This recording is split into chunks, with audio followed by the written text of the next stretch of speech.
नमस्कार, मी कादंबरी जाधव आणि स्वागत आहे तुमच्या सर्वांचं माझ्या यूट्यूब चॅनलमध्ये.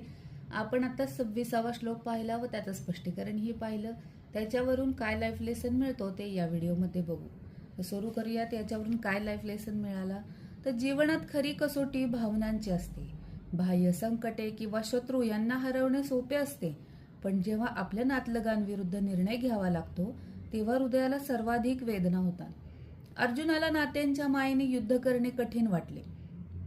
तसेच आपणही आसक्तीमुळे योग्य अयोग्याचा स्पष्ट निर्णय घेऊ शकत नाही. नाती महत्वाची आहेत, पण जर नात्यांच्या आड न्याय व सत्य दडपले जात असेल तर सत्याची बाजू घ्यायलाच हवी. थोडक्यात, जीवनात जेव्हा नाते संबंध, प्रेम व आसक्ती आपल्या कर्तव्याच्या आड येतात तेव्हा मनुष्य गोंधळतो.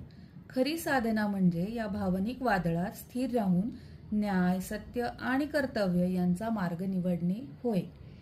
धन्यवाद. तर हाच लाईफ लेसन या 26व्या श्लोकावरून मिळाला. पुढचा श्लोक पुढच्या व्हिडिओमध्ये पाहू. तोपर्यंत राधे राधे.